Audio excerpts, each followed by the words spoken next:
رشد الایمان کی قسط نمبر 27 آج شروع کی جائے گی۔ آج کا موضوع ہے فاتحہ اور ختم کا ثبوت۔ ایسوں کو نعمت کھلاؤ، دودھ کے شربت پلاؤ، ایسوں کو ایسی غذا تم پر کروڑوں درود۔ اللہ تعالیٰ کا فرمان عالیشان ہے، فَكُلُوا مِمَّا ذُكِرَ اسْمُ اللَّهِ عَلَيْهِ إِن كُنتُم بِآيَاتِهِ مُؤْمِنِينَ۔ تو کھاؤ اس میں سے جس پر اللہ کا نام لیا گیا اگر تم اس کی آیتیں مانتے ہو۔ اس آیت کا نزول خاص ہے کہ جس جانور کے ذبح کے وقت اللہ تعالیٰ کا نام لیا گیا اسے کھا لو، وہ حلال ہے، بشرط یہ کہ ذبح کرنے والا مسلمان یا اہل کتاب ہو، لیکن حکم عام ہے، یعنی جس پاکیزہ چیز پر بھی اللہ تعالیٰ کا نام لیا جائے اسے کھانا جائز ہے۔ لہٰذا تیجا، ساتواں، 10واں، 40واں، سالانہ 11ویں شریف، 12ویں شریف، شب برات وغیرہ کے کھانے جائز ہوئے، کیونکہ ان کھانوں پر قرآن شریف، درود شریف، ذکر و اذکار پڑھے جاتے ہیں۔ جو انہیں حرام سمجھے وہ شریعت پر زیادتی کرتا ہے۔ احادیث شریفہ میں ہے کہ نبی کریم صلی اللہ علیہ وآلہ وسلم کا فرمان ہے، آپ صلی اللہ علیہ وآلہ وسلم فرماتے ہیں، جو شخص اپنے مسلمان بھائی کو ایک میٹھا لقمہ کھلائے اللہ تعالیٰ اس سے قیامت کی تکلیف دور فرمائے گا۔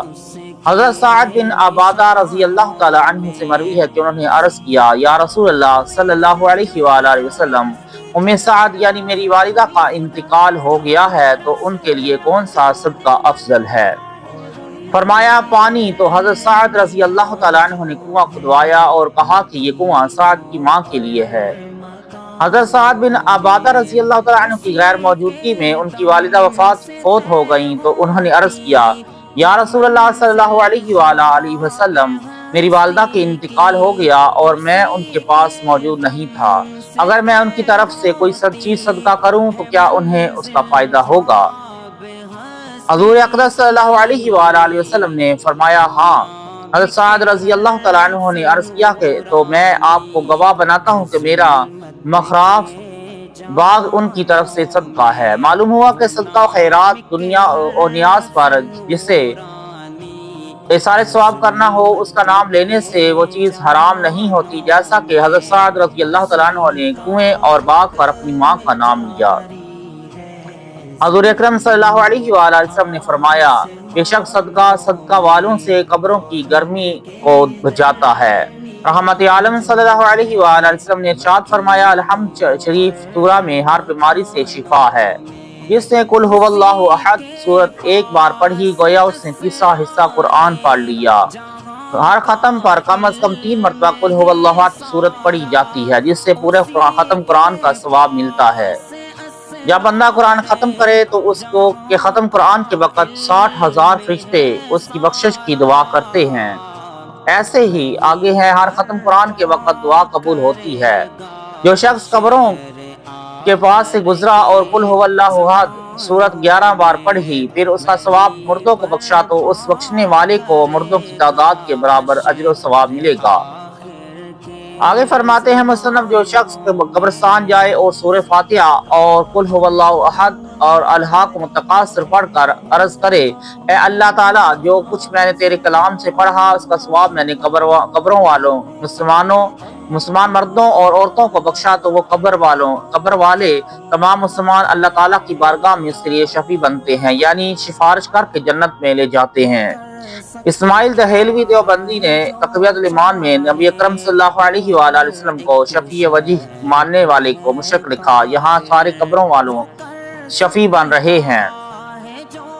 ام المؤمنین حضرت عائشہ صدیقہ رضی اللہ تعالیٰ عنہا سے روایت کیا گیا ہے کہ ایک شخص حضور اقدس صلی اللہ علیہ وآلہ وسلم کے پاس حاضر ہوا اور شکایت کی کہ اس کے گھر میں ہر شے سے برکت ختم ہو گئی ہے، تو رسول اللہ صلی اللہ علیہ وآلہ وسلم نے ارشاد فرمایا، تو آیت الکرسی سے کہاں غافل رہا؟ تو جس کھانے اور سالن پر آیت الکرسی پڑھے گا اللہ تعالیٰ اس کھانے اور سالن میں برکت بڑھا دے گا۔ اس حدیث پاک سے کھانا سامنے رکھ کر اس پر قرآن پڑھنا ثابت ہوا۔ کھانے پر بسم اللہ پڑھنے کا خود حضور اقدس صلی اللہ علیہ وآلہ وسلم نے حکم فرمایا، اور بسم اللہ بھی قرآن ہے۔ قرآن پاک کی تلاوت سے برکت حاصل ہوتی ہے۔ صدقہ ایک نیکی ہے، تلاوت دوسری نیکی ہے۔ نیکی کے ساتھ نیکی ملانا نیکیوں میں اضافہ ہے۔ حدیث شریف میں ہے کہ یعنی رسول اللہ صلی اللہ علیہ وآلہ وسلم نے مبارک ہاتھ اٹھا کر دعا فرمائی، اے اللہ عز و جل سعد بن عبادہ کے گھر والوں کو رحمت اور برکت عطا فرما۔ اس کے بعد رسول اللہ صلی اللہ علیہ وآلہ وسلم نے کھانا تناول فرمایا۔ کھانے سے پہلے ہاتھ اٹھا کر دعا کرنا حضور اکرم صلی اللہ علیہ وآلہ وسلم سے ثابت ہوا۔ نیک کام کے لیے دن مقرر کرنا رسول پاک صلی اللہ علیہ وآلہ وسلم اور صحابہ کرام علیہم رضوان کی سنت ہے۔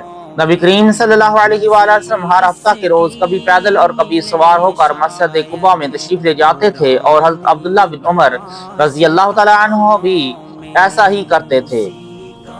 حضرت عبداللہ بن مسعود رضی اللہ تعالیٰ عنہ ہر جمعرات کو لوگوں کو واعظ فرمایا کرتے تھے، جس چیز پر غیر خدا کا نام آ جائے وہ حرام ہے۔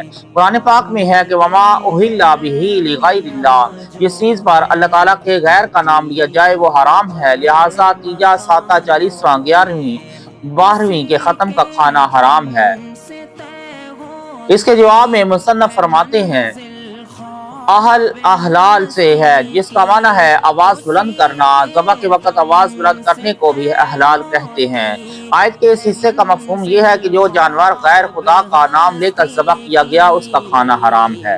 اگر اس سے صرف غیر خدا کا نام لینا مراد لیا جائے تو دنیا میں کوئی شے بھی حلال نہیں رہے گی۔ جیسے مسلمانوں کا ملک سعید کا بکرا، حمید کا کرتا، نوید کی بیوی وغیرہ، جب گنگا کا پانی اور گائے جو مشرکین کی معبود ہے حرام نہ ہوئی تو صرف نسبت کے کیسے حرام کر دی جائے گی۔ سنیو 22 رجب کو تمہارا کنڈا ہوگا۔ کنڈا پنجابی میں ہلاکت کو کہتے ہیں، کیونکہ تم اس تاریخ کو کنڈوں کا ختم دلواتے ہو۔ اس پر بھی اعتراض کیا گیا ہے۔ بخاری شریف کی حدیث ہے کہ رسول پاک صلی اللہ علیہ وآلہ وسلم کو حلوہ اور شہد ہمیشہ ہی پسند تھا۔ جس نے نبی اکرم صلی اللہ علیہ وآلہ وسلم کی پسندیدہ چیز سے پیار کیا اس کی تو ہو گئی عید، اسے 100 شہید کا درجہ ملا، اور جس نے رسول پاک صلی اللہ علیہ وآلہ وسلم کی پسند کو ٹھکرایا، حضور علیہ الصلوۃ والسلام کی مخالفت کر کے دوزخی بنا، کنڈا تو اس کا ہوا۔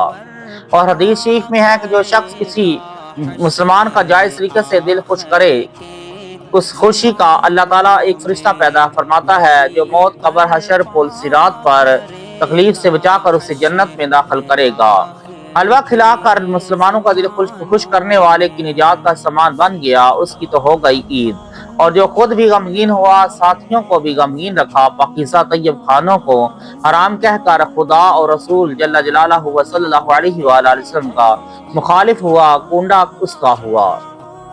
اگر دن مقرر کرنا شرک ہے تو مقرر تو تم نے بھی کیا، ہم نے حلوہ پکانے کے لیے مقرر کیا، تم نے یہ دن حلوہ نہ پکانے کے لیے مقرر کیا۔ ہم نے حلوہ کھلانے اور خوشی منانے کے لیے مقرر کیا، تم نے نہ کھانے یا نہ کھلانے اور جلنے کے لیے مقرر کیا۔ اللہ تعالی ہم سب کو اور جو بد مذہب لوگ ہیں ان سب کو ہدایت عطا فرمائے اور سیدھے راستے پر چلنے کی توفیق عطا فرمائے۔ اللہ تعالی نبی کریم صلی اللہ علیہ وسلم کی شفاعت نصیب فرمائے، آمین یا رب العالمین۔